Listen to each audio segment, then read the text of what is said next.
രാജ്യാന്തര സ്ത്രീ ദിനമാണ്, വിമൻസ് ഡേ. അതിനെപ്പറ്റി ചിന്തിക്കുമ്പോൾ ലോകത്തെ അമ്മമാരായ സ്ത്രീകൾ, അവരാണ് ഒരുപക്ഷെ ഏറ്റവും കൂടുതൽ സ്ട്രഗിൾ ചെയ്യുന്ന മനുഷ്യർ, ഏറ്റവും കൂടുതൽ വേദനിക്കുന്ന മനുഷ്യർ. ലോകത്ത് നടക്കുന്ന എല്ലാ ദുരന്തങ്ങളും പ്രശ്നങ്ങളും യുദ്ധങ്ങളും വീടുകളിൽ പോലും ഉണ്ടാകുന്ന എല്ലാ പ്രശ്നങ്ങളും ഏറ്റവും കഠിനമായി ബാധിക്കുന്നത് അമ്മമാരായ സ്ത്രീകളെയാണ്. അമ്മമാരായ സ്ത്രീകൾ അവരുടെ ആരോഗ്യത്തെ നിലനിർത്തുന്നതിലും അവരുടെ വളർച്ച നിലനിർത്തുന്നതിലും അവരുടെ സസ്റ്റൈനബിലിറ്റിക്ക് വേണ്ടി എന്തെല്ലാം കാര്യങ്ങൾ പ്രത്യേകം ശ്രദ്ധിക്കണം, അതിനെക്കുറിച്ചാണ് ഈ വീഡിയോ സംസാരിക്കുന്നത്.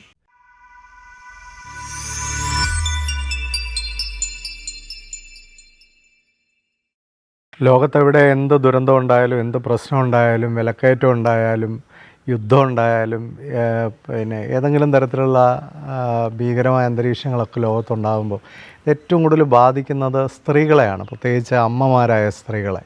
നമ്മൾ ഈ യുദ്ധത്തിലും കണ്ടു, കൊച്ചുകുട്ടികളെയൊക്കെ ബോംബ് ചെയ്യുമ്പോൾ ലോകം മുഴുവൻ ഏറ്റവും കൂടുതൽ വിലപിക്കുന്നത് അമ്മമാരായ സ്ത്രീകളാണ്. ഒരുപക്ഷെ ലോകത്തെല്ലാ പ്രശ്നങ്ങളെയും നേരിടേണ്ടി വരുമ്പോൾ ഏറ്റവും സെൻസിറ്റീവായിട്ടുള്ള ഹൃദയം എന്ന് പറയുന്നത് അമ്മമാരുടെ ഹൃദയമാണ്. അപ്പോൾ നമ്മൾ ഇന്ന് ഒരു അന്താരാഷ്ട്ര സ്ത്രീ ദിനവുമായി ബന്ധപ്പെട്ട് ചിന്തിക്കുമ്പോൾ അമ്മമാരായ സ്ത്രീകളെ സംബന്ധിച്ചാണ് ഞാൻ കൂടുതലും ചിന്തിക്കുന്നത്. കാരണം എൻ്റെ സബ്സ്ക്രൈബേഴ്സിൽ ഏറ്റവും കൂടുതൽ യങ് മദേഴ്സാണ്, അമ്മമാരായ സ്ത്രീകളാണ്. അപ്പോൾ സ്വാഭാവികമായിട്ടും അവരോട് കൂടുതൽ സംസാരിക്കാനായിട്ട് ഈ ഒരു വീഡിയോയിലൂടെ ആഗ്രഹിക്കുന്നു എന്നുള്ളതാണ്. അമ്മമാരെ സ്ത്രീകളെ സംരക്ഷിക്കുക എന്നുള്ളതും അവരെ ഡെവലപ്പ് ചെയ്യുക എന്നുള്ളതും അവരെ കരുത്തുള്ളവരാക്കുക എന്നുള്ളതും ഏതൊരു സമൂഹത്തിൻ്റെയും അടിസ്ഥാനപരമായൊരു കടമയാണ്. കാരണം ഒരു mother empowered is A nation empowered, അതിനൊരു സംശയമില്ല. കാരണം അമ്മമാർ ശക്തി പ്രാപിക്കുമ്പോൾ അടുത്ത തലമുറ സുരക്ഷിതമായിരിക്കും, ആ തലമുറയുടെ ക്വാളിറ്റി നമുക്ക് ഉറപ്പാക്കാനായിട്ട് സാധിക്കും. അപ്പം ഈ സേവ് ടൈഗർ എന്നൊക്കെ പറഞ്ഞ് വലിയ പ്രോജക്റ്റുകളൊക്കെ നമ്മുടെ രാജ്യത്തുണ്ട്. സേവ് മദർ എന്ന് പറഞ്ഞൊരു പ്രോജക്റ്റ് ഉള്ളതായിട്ട് എനിക്കറിയില്ല. ഒരുപക്ഷെ നമ്മുടെ എല്ലാവരുടെയും സാമൂഹികമായ എല്ലാവരുടെയും ഉത്തരവാദിത്വത്തിൽ ഏറ്റവും ഉയർന്ന ഉത്തരവാദിത്വം എന്ന് പറയുന്ന അമ്മമാർ ആശ്വാസമുള്ളവരാകുക എന്നുള്ളതാണ്. ഞാൻ ഇതിനു മുമ്പുള്ള പല വീഡിയോയിലും പറഞ്ഞിട്ടുണ്ട്, ഒരു അമ്മയുടെ മാനസിക വൈകാരിക വ്യക്തിത്വ തലം, അതിൻ്റെ ഒരു ക്വാളിറ്റി, അതിൻ്റെ ഒരു ആരോഗ്യം, അതിനനുസരിച്ചിട്ടാണ് കുഞ്ഞുങ്ങളുടെ ഡെവലപ്മെൻ്റ് എന്ന് പറയുന്നത്. അപ്പോൾ കുഞ്ഞുങ്ങളുടെ ഡെവലപ്മെൻറ്റും അമ്മമാരുടെ ആരോഗ്യവും തമ്മിൽ ഒരു പോസിറ്റീവ് കോറിലേഷനുണ്ട്. ഇത് നമ്മളെല്ലാവരും തന്നെ തിരിച്ചറിയേണ്ട ഒരു കാര്യമാണ്. എന്നാൽ ഈ നമ്മൾ പലപ്പോഴും ചിന്തിക്കുന്നൊരു കാര്യമാണ്, ഇന്ത്യയിലെ സ്ത്രീകൾക്ക് മാത്രമാണ് പ്രശ്നങ്ങളുള്ളത്. അങ്ങനെയല്ല, ലോകത്തെല്ലായിടത്തും സ്ത്രീകൾക്ക് പ്രശ്നങ്ങളൊക്കെ ഏകദേശം ഒന്ന് തന്നെയാണ്. ഇവിടെ നമുക്ക് ചില ആചാരങ്ങളും അനുഷ്ഠാനങ്ങളും ഒക്കെ സ്ത്രീയുടെ മേൽ കൂടുതൽ ഉപരോധങ്ങളും നിയന്ത്രണങ്ങളും അടിച്ചേൽപ്പിക്കുന്നു. അതുപോലെ തന്നെ ലോകത്തെല്ലായിടത്തും പലതരത്തിലുള്ള ആചാരങ്ങളും അനുഷ്ഠാനങ്ങളും ഒക്കെ പലപ്പോഴും സ്ത്രീയുടെ മേൽ കൂടുതൽ അടിച്ചേൽപ്പിക്കപ്പെടുന്നുണ്ട്. അതിനൊരു കാരണം സ്ത്രീ അതിന് നിന്ന് കൊടുക്കുന്നത് കൊണ്ട് തന്നെയാണ് എന്നാണ് എനിക്ക് മനസ്സിലായിട്ടുള്ളത്. കാരണം ഞാൻ ലോകത്ത് കരുത്തരായിട്ട് കണ്ടിട്ടുള്ള സ്ത്രീകളുടെ എല്ലാം പ്രത്യേകത, അവരുടെ വ്യക്തിത്വത്തെ ശക്തമായി ഡെവലപ്പ് ചെയ്തവരാണ്. പ്രശ്നങ്ങൾ ഇല്ലാത്തവരല്ല, പക്ഷേ പ്രശ്നങ്ങളെ വളരെ കരുത്തോടുകൂടി പ്രതിരോധിക്കുകയും കരുത്തോടുകൂടി അതിനെ ഓവർകം ചെയ്യുകയും ചെയ്തവർ ലോകത്തെല്ലാ രംഗത്തും വിജയിച്ചിട്ടുണ്ട്. നമ്മളീ പറയുന്ന രാജ്യത്തും പറയുന്ന കാലഘട്ടത്തിലും പറയുന്ന നിയന്ത്രണങ്ങളും എല്ലാം ഉള്ളവർ തന്നെയാണ്. അതിൽ നിന്ന് തന്നെയാണ് കുറേ പേരൊക്കെ ഇതിനെ വന്നിട്ടുള്ളത്. അപ്പോൾ വിജയിച്ച ആൾക്കാരെ കണ്ടുപിടിക്കുക എന്നുള്ളത് വളരെ പ്രധാനമാണ്. ഞാൻ ഈ കഴിഞ്ഞ വർഷത്തിൽ കണ്ട വളരെ ശക്തിയായ ഒരു പെൺകുട്ടി, ജെമി റോഡ്രിഗസ്, നമ്മുടെ ഇന്ത്യൻ വനിതാ ക്രിക്കറ്റ് ടീമിലെ അംഗമായിരുന്ന ജെമി റോഡ്രിഗസ്, ഒരുപാട് തരത്തിലുള്ള അവഹേളനങ്ങളും പ്രശ്നങ്ങളും, ഈവൻ അവൾ ആരോഗ്യപരമായി പോലും അത്ര ശക്തിയായ ഒരു കുട്ടിയായിരുന്നില്ല. പക്ഷേ വളരെ നല്ലൊരു കാര്യം ഞാൻ കണ്ടത് ആ കുട്ടിയുടെ ഒരു വ്യക്തിത്വത്തിലെ പോസിറ്റിവിറ്റിയാണ്. അപ്പം വളരെ ശക്തമായ വ്യക്തിത്വവും മാനസികാരോഗ്യവും വൈകാരികാരോഗ്യവും അത് പ്രതിഫലിക്കുന്ന ഒരു വ്യക്തിത്വത്തെ ആ കുട്ടി രൂപപ്പെടുത്തിയെടുത്തു എന്നുള്ളതാണ് വളരെ രസകരമായ കാര്യം. കളിയിൽ മാത്രമല്ല, കലയിലും മനുഷ്യരുമായിട്ട് ഇടപെടുന്നതിലും മറ്റുള്ളവരെ എൻ്റർടൈൻ ചെയ്യിക്കുന്നതിലും ഒക്കെ അവൾക്ക് അസാമാന്യമായ ഒരു പോസിറ്റിവിറ്റി ഉള്ളൊരു കുട്ടിയാണ്. നമ്മൾ കഴിഞ്ഞ ഏതാനും ദിവസങ്ങൾക്ക് മുമ്പാണ് ശ്രീജ എന്ന് പറയുന്നത്, നമ്മുടെ കേരളത്തിലെ സിവിൽ സർവീസ് എക്സാമിലെ ടോപ്പറായി മാറിയ ശ്രീജ വളരെ കഠിനമായ സാഹചര്യത്തിലൂടെ കടന്നു വന്നൊരു കുട്ടിയാണ്. പക്ഷെ ആ കുട്ടി തനിക്ക് എന്താണ് അച്ചീവ് ചെയ്യേണ്ടതെന്ന് എഴുതി വെച്ചിട്ട് പോരാടിയ ഒരു കുട്ടിയാണ്. എല്ലാ കാര്യങ്ങളും നമ്മളൊരു സിവിൽ സർവീസിന് വേണ്ട എല്ലാ ഫാക്ടേഴ്സും നോക്കിയാൽ ആ കുട്ടിക്ക് അതിലൊന്നും അഡ്വാൻറ്റേജ് ഇല്ല. പക്ഷേ നമ്മൾ മനസ്സിലാക്കേണ്ടത് ആ കുട്ടിയുടെ ഒരു കരുത്തുകൊണ്ട് ആ കുട്ടി അതിനെ അതിജീവിച്ചു. അതിൻ്റെ അമ്മ തന്നെ ഒരു ഗ്രേറ്റ് എക്സാമ്പിളാണ്. ഒരു ക്ലാസ് 4 ജീവനക്കാരിയായിട്ട് പോലും ഒരു ജോലിക്ക് വേണ്ടി ശ്രമിച്ചിട്ട് കിട്ടാതെ പോയ ഒരു പോസ്റ്റ് ഗ്രാജുവേഷനുള്ള ഒരു ലേഡിയാണ്. അവർ കൂലിപ്പണി ചെയ്താണ് ആ മകളെ വളർത്തിയത്. പക്ഷേ കൂലിപ്പണി ചെയ്ത് ആ മകളെ വളർത്തുമ്പോഴും അവർക്ക് നേടിയ വിദ്യാഭ്യാസത്തിലൂടെ അവരെ ആർജിച്ച ഒരു കരുത്ത് അവരുടെ മകളിലെങ്കിലും നല്ല വിദ്യാഭ്യാസം കൊടുത്ത് അവളെ ഒരു വിജയിയാക്കി മാറ്റണം എന്ന് അവർ ആഗ്രഹിച്ചു. ആ അമ്മ കൂലിപ്പണി ചെയ്ത് മക്കളെ പഠിപ്പിച്ചത് മൂത്ത മകളെ മദ്രാസ് ക്രിസ്ത്യൻ കോളേജിലും രണ്ടാമത്തെ മകനെ ചെന്നൈയിൽ അയോളയിലുമാണ്. അപ്പോൾ അത്തരം ഉയർന്ന സ്ഥാപനങ്ങളിലൊക്കെ, അല്ലാതെ നാട്ടിലെ നടപ്പനുസരിച്ച് ദാരിദ്ര്യവും പ്രയാസമൊക്കെ ഉണ്ട്, എന്നാൽ മോളെ അങ്ങ് നേഴ്സിങ്ങിന് വിട്ട് കളയാം, അല്ലെ ഏതെങ്കിലും ഒരു പാരാമെഡിക്കൽ കോഴ്സ് പഠിപ്പിച്ച് കളയാം, അങ്ങനെയൊന്നുമല്ല.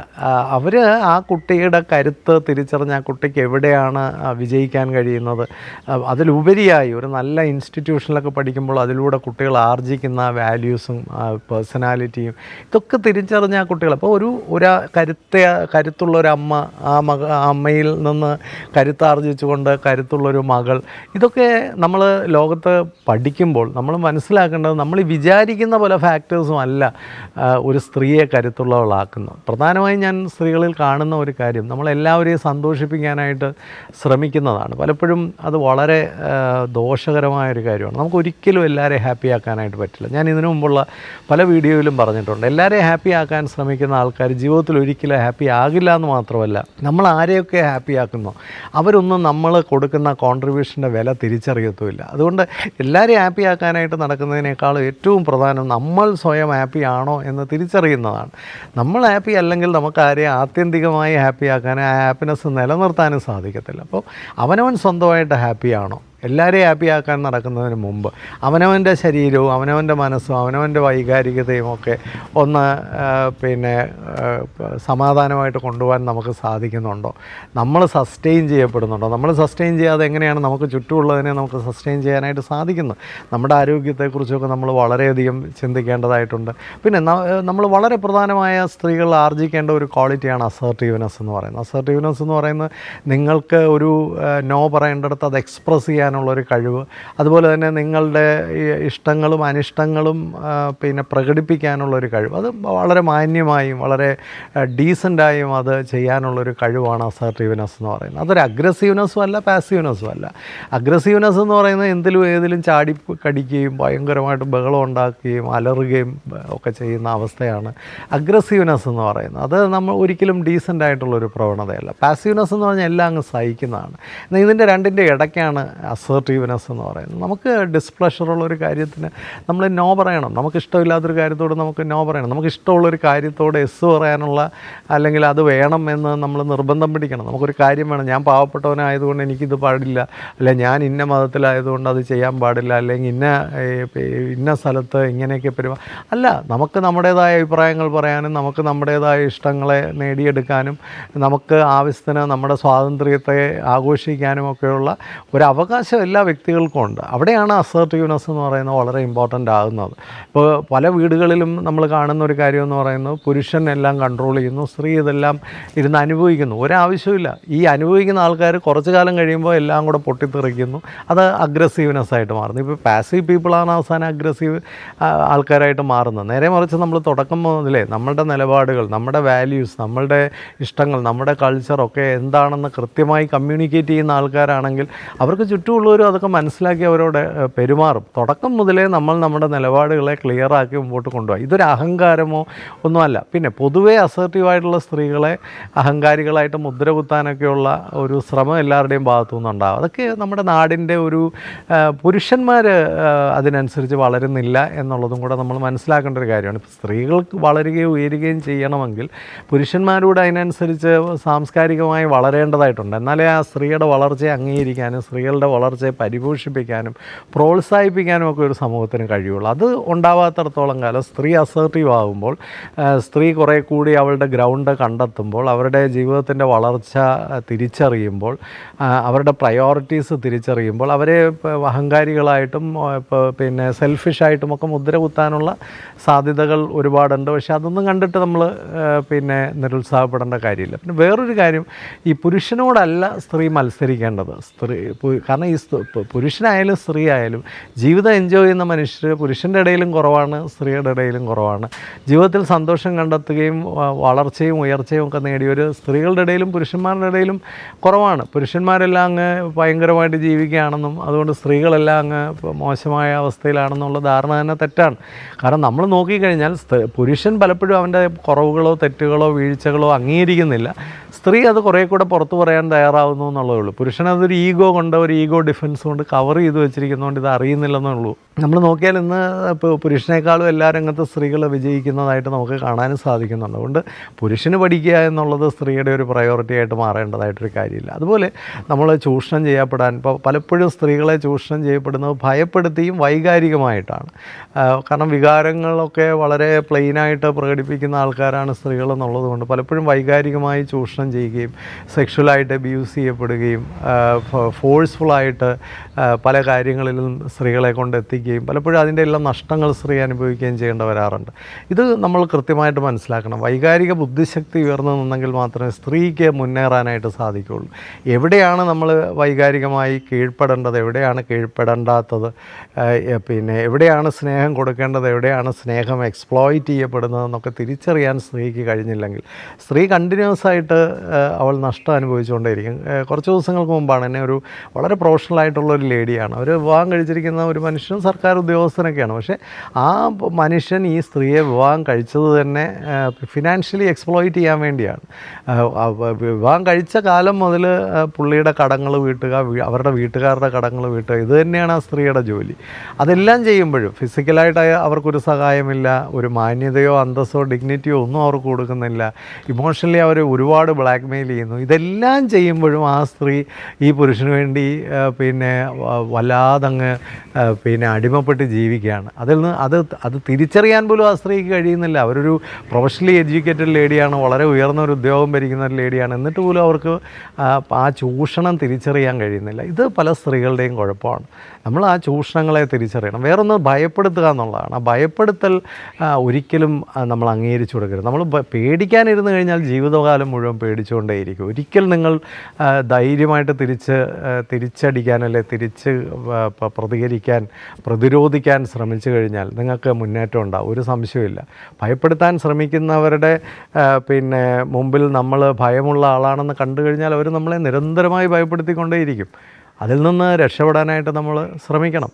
അതുപോലെ മാനസികമായിട്ട് നമുക്ക് പൊരുത്തപ്പെടാത്തതും വൈകാരികമായി പൊരുത്തപ്പെടാത്തതും മൂല്യപരമായി പൊരുത്തപ്പെടാത്തതുമായ കാര്യങ്ങളോട് സഹകരിച്ച് നിന്നാൽ, അതുപോലെ തന്നെ എന്നും സഹിച്ച് നിന്നാൽ നമുക്കൊരിക്കലും ജീവിതത്തിൽ ഒരു തിരിച്ചുവരവ് ഉണ്ടാവില്ല. എന്നും സഹിച്ച് നിൽക്കണ്ട, എന്നും പൊരുത്തപ്പെട്ട് നിൽക്കണ്ട. സഹകരിക്കാവുന്നിടത്തെല്ലാം സഹകരിക്കുകയും നമുക്ക് പറ്റുന്നിടത്തോളം എല്ലാം പിന്നെ കോപ്പ് ചെയ്യുകയും ഒക്കെ ചെയ്യാം. പക്ഷേ അതിനപ്പുറത്തേക്ക് വേണ്ട. Where to draw the line, ഇത് സ്ത്രീ തിരിച്ചറിയേണ്ട ഒരു കാര്യമാണ്. എനിക്കറിയാവുന്ന ഒരു ചാർട്ടേഡ് അക്കൗണ്ടൻ്റാണ്. അവർക്ക് കിട്ടിയ ജോലി എന്ന് പറയുന്നത് വളരെ ടീഡിയസ് ആയിട്ടുള്ളൊരു ജോബാണ്. വലിയ ശമ്പളമൊക്കെ ഉണ്ട്. പക്ഷേ ആ ശമ്പളമൊക്കെ വീട്ടുകാർ എൻജോയ് ചെയ്യുന്നു. പക്ഷേ അന്നേരം കുഞ്ഞുങ്ങളെ നോക്കുന്നില്ല, കുഞ്ഞുങ്ങൾക്ക് ഡെവലപ്മെൻ്റ് ഇല്ല എന്നൊക്കെ പറഞ്ഞ് പരാതികൾ. എന്നാൽ അവരുടെ ഹസ്ബൻഡിനും കുറേയൊക്കെ സമയമെടുത്ത് കുട്ടികളെ നോക്കും. ഹസ്ബൻഡ് തിരിഞ്ഞു പോലും കുട്ടികളെ നോക്കുന്നില്ല. പക്ഷേ സ്ത്രീയുടെ ഈ ജോലിയും അതിൻ്റെ പ്രിവിലേജുകളും അതിൻ്റെ സാലറിയും എല്ലാം പുരുഷൻ എൻജോയ് ചെയ്യുമ്പോൾ പോലും, ആ വീട്ടുകാർ എൻജോയ് ചെയ്യുമ്പോൾ പോലും കുട്ടികളുടെ പോരായ്മകളെല്ലാം ഈ സ്ത്രീയുടെ തലയിലോട്ട് വെച്ച് കെട്ടുകയാണ്. അങ്ങനെ ആ സ്ത്രീ അവസാനം പിന്നെ ഒരു തീരുമാനത്തിലെത്തി. ഒരു കുറച്ചുകൂടെ ഒരു കമ്പനിക്ക് കൺസൾട്ടൻ്റായിട്ട് ജോലി ചെയ്യാൻ തീരുമാനിച്ചു. അപ്പോൾ ഒരു പാർട്ട് ടൈം കൺസൾട്ടൻസിയാണ്. ഒരു 5 മണിക്കൂറേ അവരൊരു ദിവസം ജോലി ചെയ്യുന്നുള്ളൂ. ബാക്കി സമയം ഒരു കുട്ടികളെ നോക്കാൻ തുടങ്ങി. കുട്ടികളൊക്കെ വളരെ ആശ്വാസമായി. ആ പ്രശ്നങ്ങളെല്ലാം കഴിഞ്ഞു. കുട്ടികളൊരു ശകലം വളർന്നു കഴിയുമ്പോൾ അവിടെയുള്ള പ്രധാന ചർച്ചയെന്ന് പറയുന്നത് മറ്റ് ചാർട്ടേഡ് അക്കൗണ്ടൻസ് എല്ലാം ലക്ഷങ്ങളുണ്ടാക്കുമ്പോൾ നീ മാത്രം ഇങ്ങനെ പിന്നെ ഇത്രയും സമയം വെറുതെ വേസ്റ്റ് ചെയ്യുകയാണ് എന്നുള്ള. അപ്പോൾ കുട്ടികളും അതിൽ കയറി. ഒരു 9 വയസ്സുള്ള കുട്ടി പോലും പറയുന്ന മറ്റേ ചാർട്ടേഡ് അക്കൗണ്ടൻസിനെയൊക്കെ നോക്കാം, അവരെന്തും വേണ്ടി പൈസ ഉണ്ടാക്കുന്നു. അപ്പോൾ ഈ കുട്ടികളെ നന്നാക്കാൻ വേണ്ടി അവരെടുത്ത തീരുമാനത്തെ പോലും ക്വസ്റ്റ്യൻ ചെയ്യുകയും അവരെ ഹ്യൂമിലിയേറ്റ് ചെയ്യുകയും അവരെന്തോ വലിയ കുഴപ്പക്കാരിയാണെന്നുള്ള രീതിയിൽ അവരെ ഒരു ഡിപ്രഷനിലാക്കുകയും ചെയ്തു. അപ്പോൾ അവരുടെ പ്രശ്നം ഒരിക്കൽ അവർ ആ കുട്ടികൾക്ക് വേണ്ടിയാണ് ഇങ്ങനെയുള്ള ഒരു കോംപ്രമൈസിലേക്ക് വന്ന് അതിൻ്റെ ഗുണവും ആ വീടിന് കിട്ടുന്നുണ്ട്. അപ്പോൾ ഞാൻ പറഞ്ഞത് കരയ്ക്കൂടെ പോയാലും വെള്ളത്തിൽ കൂടെ പോയാലും നമുക്ക് ആരും ഒരു അപ്രീസിയേഷൻ തരാൻ പോകുന്നില്ല. നമുക്കൊരു കൺവിക്ഷൻ വേണം. വാട്ട് ഈസ് റൈറ്റ്, എനിക്ക് ഏതാണ് ഏറ്റവും എക്സലൻ്റായിട്ട് ഒരു അമ്മയെന്ന റോള് ഒരു പക്ഷേ ഒരു സ്ത്രീയുടെ ജീവിതത്തിലെ ഏറ്റവും പരമോന്നതമായ റോളാണ്. അതിനുവേണ്ടി നമ്മൾ കുറച്ച് സമയമൊക്കെ കുട്ടികൾക്ക് വേണ്ടി കൂടുതൽ ചിലവഴിക്കാനായിട്ട് നമ്മൾ ജോലിയിലൊക്കെ ഒരല്പം ഒരു കുറച്ചുകൂടെയൊക്കെ ജോലിയൊക്കെ ഒന്ന് കുറച്ചാൽ ജോലിയുടെ ഭാരങ്ങൾ കുറച്ച് കുട്ടികൾക്ക് വേണ്ടി കൂടുതൽ സമയം ചിലവഴിക്കുന്നത് ഒരു കൺവിക്ഷനായിട്ട് നിങ്ങൾക്ക് തോന്നുന്നുണ്ടെങ്കിൽ അതിൽ നിങ്ങൾ ഒരിക്കലും മറ്റുള്ളവർ നിങ്ങളെ കുറ്റക്കാരിയാക്കാൻ ശ്രമിച്ചു എന്നും പറഞ്ഞ് അങ്ങനെ ഒരിക്കലും കുറ്റത്തിലേക്ക് വരരുത്. നിങ്ങൾ ജോലി കളഞ്ഞ് കുട്ടികളെ നോക്കുന്നതൊക്കെ നിങ്ങളുടെ പ്രയോറിറ്റിയാണ്. അത് നിങ്ങൾക്ക് തീരുമാനിക്കണം നിങ്ങളുടെ പ്രയോറിറ്റി എന്താണ്. എന്തായാലും ഞാൻ ഒരു കാര്യം പറയാം, ആരും നമ്മളെ അപ്രീഷിയേറ്റ് ചെയ്യാനായിട്ട് വരത്തില്ല. നമ്മളെടുക്കുന്ന ഓരോ തീരുമാനങ്ങളിൽ നമുക്കൊരു കൺവിക്ഷൻ വേണം. ആ കൺവിക്ഷൻ ജീവിക്കാനുള്ള കരുത്ത് കാണിക്കുക. മറ്റുള്ളവരുടെ കയ്യടി വാങ്ങിക്കാനായിട്ടല്ല നമ്മൾ ജീവിക്കേണ്ടത്. ഈ സക്സസ് എന്നൊക്കെ പറയുന്നത് മറ്റുള്ളവർ നമുക്ക് തരുന്ന കയ്യടിയാണ്. പക്ഷേ മീനിങ് ഫുള്ളായിട്ട് ജീവിക്കുക എന്നുള്ളത് നമ്മളുടെ ഒരു പ്രയോറിറ്റി അനുസരിച്ച് മാത്രമേ സാധിക്കുള്ളൂ. അത് നിങ്ങളാണ് നിങ്ങളുടെ പ്രയോറിറ്റീസ് തീരുമാനിക്കേണ്ടത്. നിങ്ങൾക്ക് എങ്ങനെ ജീവിക്കണമെന്ന് നിങ്ങൾ തീരുമാനിക്കുക. പിന്നെ ആരെയും അമിതമായി ഡിപ്പെൻഡ് ചെയ്യാതെ സ്വന്തമായി അത്യാവശ്യം ജീവിക്കാനുള്ള ഒരു ഇതൊക്കെ നമുക്ക് കുറച്ച് മണിക്കൂറുകൾ പോലും ജോലി ചെയ്താൽ നമുക്ക് സാധിക്കും. അപ്പോൾ ആരെയും അമിതമായി ഡിപ്പെൻഡ് ചെയ്യുകയും ചെയ്യരുത്. അതും നമുക്ക് നാളെ ചിലപ്പോൾ കുഴപ്പമായിട്ട് വരാം. ഒരുപാട് ഇൻഡിപെൻഡൻസി കൊണ്ടുവന്നിട്ട് ഒരു ഇൻ്റർ ഡിപ്പെൻഡൻസി ഇല്ലാതെ പോകുന്ന ആൾക്കാരുമുണ്ട്. കാരണം കുറച്ച് പണവും കുറച്ച് സ്ഥാനമാനങ്ങളും ഒക്കെ കിട്ടിക്കഴിയുമ്പോഴത്തേക്ക് ഞാനെന്തോ ഭയങ്കര സുപ്രീമാണെന്ന് വിചാരിക്കുന്ന സ്ത്രീകളുമുണ്ട്. അതും വലിയ അപകടകരമാണ്. കാരണം നമുക്ക് എല്ലാ കാര്യങ്ങളും നമുക്കായിട്ട് തന്നെ ചെയ്യാനൊന്നും പറ്റില്ല. ഈ ലോകത്ത് എല്ലാവരുമായിട്ട് സഹകരിച്ചും സ്നേഹിച്ചും ഒക്കെ തന്നെ നമുക്ക് ലോകത്ത് ജീവിക്കാൻ പറ്റുള്ളൂ. അപ്പോൾ നല്ലൊരു സാമൂഹിക ജീവിയായി നല്ലൊരു വ്യക്തിയായി കൺവിക്ഷനോടുകൂടി സന്തോഷത്തോടുകൂടി ജീവിക്കാൻ നമ്മൾ പഠിക്കുക. മാനസിക ആരോഗ്യം പ്രത്യേകമായിട്ട് ശ്രദ്ധിക്കണം. ഇന്ന് സ്ത്രീകൾ പലപ്പോഴും അവരുടെ ആരോഗ്യത്തെ ശ്രദ്ധിക്കുന്നില്ല എന്നുള്ള ഒരു വലിയ വിഷയമാണ്. എനിക്കറിയാവുന്ന ഒരു സ്ത്രീ, അവർ ഭയങ്കര ഡിപ്രഷനിലായിട്ടാണ് എൻ്റെ അടുത്ത് വരികയും എന്നോട് സംസാരിക്കുകയൊക്കെ ചെയ്തത്. ഞാൻ വെറുതെ അവരോട് പറഞ്ഞു, നിങ്ങൾ പോയിട്ട് ഒരു ഹെൽത്ത് ചെക്കപ്പാണ്. അവരുടെ വിറ്റമിൻ ഡി ഒക്കെ വളരെ ലോ ആയിരുന്നു. അപ്പം ശാരീരികമായി തന്നെ പല അസ്വസ്ഥതകളും അവർ ഉള്ളപ്പോൾ തന്നെ അവരറിയുന്നില്ല അവരുടെ ശരീരത്തിലുണ്ടാകുന്ന പ്രശ്നങ്ങൾ, ഹോർമോണലായിട്ടുള്ള ഡെഫിഷ്യൻസീസ്. ഇതൊന്നും പലപ്പോഴും നമ്മൾ അറിയാറില്ല. മാനസികമായിട്ട് വലിയ സംഘർഷവും മറ്റുമുള്ള ഒത്തിരി പേരുണ്ട്. ഓഫീസിലൊക്കെ നമ്മളെ പലരും ചൂഷണം ചെയ്യാറുണ്ട്. മണിക്കൂറുകൾ ഇരുത്തി ജോലി ചെയ്യിപ്പിക്കാൻ. നോ പറയേണ്ടടുത്ത് നോ പറയാൻ പഠിക്കണം. നോ പറഞ്ഞുകൊണ്ടൊന്നും ആരുടെയും ജോലിയൊന്നും പോവില്ല. പലർക്കും ജോലി സമയത്ത് തീർക്കാൻ അറിയില്ല. ഇരുന്ന് മണിക്കൂറുകൾ ജോലിയുടെ പുറത്തിരിക്കുകയാണ്. ബാങ്കുകളിലൊക്കെ ജോലി ചെയ്യുന്ന പലരും ഒരുപാട് സമയമാണ് ആവശ്യമില്ലാതെ ബാങ്കിലിരിക്കുന്നത്. അതൊക്കെ നമ്മൾ കുറച്ചുകൂടെ ഒന്ന് റീവർക്ക് ചെയ്യണം. നമ്മുടെ ജോലിയുടെ ആദ്യത്തെ മണിക്കൂറുകളിലൊക്കെ നമ്മൾ കുറേ കൂടെ എഫിഷ്യൻ്റായിട്ട് ജോലി ചെയ്താൽ നമുക്ക് അവസാനം ആ ടൈമിനൊക്കെ തീർത്ത് പുറത്തിറങ്ങാനായിട്ട് സാധിക്കും. അതിലൊക്കെ ഒരു ലീഡർഷിപ്പ് എടുക്കാനൊക്കെ നമ്മൾ ശ്രമിക്കണം. ജോലിയിലൊക്കെ പലരുടെയും പ്രശ്നം ജോലി തന്നെ ശരിക്കും അറിയില്ല എന്നുള്ളതാണ്. അതിലൊക്കെ പഠിക്കാനുള്ള സമയം കണ്ടെത്തണം. നമ്മൾ ഏത് രംഗത്ത് പ്രവർത്തിക്കുമ്പോഴും അവിടെ നമ്മൾ മാനസികമായും വൈകാരികമായും ശാരീരികമായും ബുദ്ധിപരമായും അറിവ് കൊണ്ടും ഒക്കെ ഉയർന്നു നിൽക്കാൻ നമുക്ക് കഴിയട്ടെ. പെർഫെക്ഷനിസം ഒരിക്കലും ആവശ്യമില്ലാത്തൊരു കാര്യമാണ്. പ്രാക്ടിക്കലാകാൻ ശ്രമിക്കുക. പെർഫെക്ഷനിസം വേറൊരു സ്ട്രെസ്സറാണ്. അത് കൂടുതൽ നമ്മളെ സ്ട്രെസ്സും സ്ട്രെയിനും മാനസിക അസ്വസ്ഥതകളും ഒക്കെ ഉണ്ടാക്കും. പെർഫെക്ഷനിസം കൊണ്ടൊരു ഗുണമുള്ളത് ആ ജോലി കിട്ടുന്ന അതിൻ്റെ പ്രയോജനം കിട്ടുന്ന ആൾക്കാർ അത് ആഘോഷിക്കുമെങ്കിലും നമ്മൾ രോഗിയായിക്കൊണ്ടിരിക്കുകയാണെന്നും നമുക്ക് ചുറ്റുപാടുമുള്ളവരും രോഗികൾ ആയിക്കൊണ്ടിരിക്കുകയാണെന്നും മറന്നു പോകരുത്. അപ്പോൾ അതുകൊണ്ട് പെർഫെക്ഷനിസം ഒരു ഗുണമുള്ള കാര്യമല്ല. അപ്പോൾ ഈ കാര്യങ്ങളൊക്കെ ശ്രദ്ധിച്ച് സ്ത്രീകൾ മാനസികമായും ശാരീരികമായും വൈകാരികമായും ഒക്കെ ഉയരാനും ഏത് ലോകത്താണെങ്കിലും നമ്മുടെ പേഴ്സണൽ അട്രിബ്യൂട്ട്സും ക്വാളിറ്റീസും ട്രെയ്റ്റ്സും സ്കിൽസുമൊക്കെയാണ് നമ്മളെ കരുത്തരായി ലോകത്ത് നിലനിർത്തുന്നത്. ഇല്ലെങ്കിൽ നമ്മൾ ചൂഷണം ചെയ്യപ്പെടും. അതുകൊണ്ട് സെൽഫ് ഡെവലപ്മെൻറ്റിനും സെൽഫ് ലവിനും ഒക്കെ സമയം കണ്ടെത്താൻ ശ്രമിക്കുക. എല്ലാ സ്ത്രീകൾക്കും, പ്രത്യേകിച്ച് അമ്മമാരായ സ്ത്രീകൾക്കെല്ലാം കൂടുതൽ ആശ്വാസവും സന്തോഷവും പുരോഗതിയും ഉണ്ടാകട്ടെ. അതിലൂടെ നിങ്ങളുടെ മക്കൾക്കും കുടുംബത്തിനും ഒക്കെ ഐശ്വര്യം ഉണ്ടാകട്ടെ. ഇതിൽ പുരുഷനും വളർന്ന് സ്ത്രീയെ കൂടുതൽ കരുത്തുറ്റവരാക്കി നിലനിർത്താൻ ശ്രമിക്കുക. പുരുഷന്മാർ മനസ്സിലാക്കേണ്ട ഒരു കാര്യം, അവനവൻ്റെ ജീവിതത്തിലെ സ്ത്രീകളെ എപ്പോഴും ഒരു പരിധിവരെ ഡെവലപ്പ് ചെയ്യാനും ആരോഗ്യത്തോടെ സംരക്ഷിക്കാനും നമ്മൾ ശ്രമിച്ചില്ലെങ്കിൽ അവർ നേരത്തെ രോഗിയാകുകയും അവർ വീണു പോവുകയും മരിച്ചു പോവുകയും ഒക്കെ ചെയ്താൽ ഒറ്റയ്ക്ക് പുരുഷന് നിലനിൽക്കാൻ സ്ത്രീയേക്കാളും ഒരല്പം കൂടെ പാടാണ് എന്നുള്ളതാണ് ലോകത്ത് കണ്ടുവരുന്നത്. അതുകൊണ്ട് അവനവൻ്റെ ജീവിതത്തിലുള്ള സ്ത്രീകളെ ആരോഗ്യത്തോടെ മാനസികമായും ശാരീരികമായും വൈകാരികമായും ഒക്കെ അവരെ ആരോഗ്യത്തോടെ നിലനിർത്താൻ അവരെ ഡെവലപ്പ് ചെയ്യാനൊക്കെ എല്ലാവരും ശ്രമിച്ചാൽ കുറേ കൂടെ മനോഹരമായി ഈ ലോകം മാറും. എല്ലാവർക്കും ആശംസകൾ. നല്ലതെങ്കിൽ മറ്റുള്ളവർക്കൂടെ ഷെയർ ചെയ്ത് കൊടുക്കാൻ മടിക്കരുത്. എല്ലാവർക്കും വീണ്ടും ആശംസകൾ. Happy living.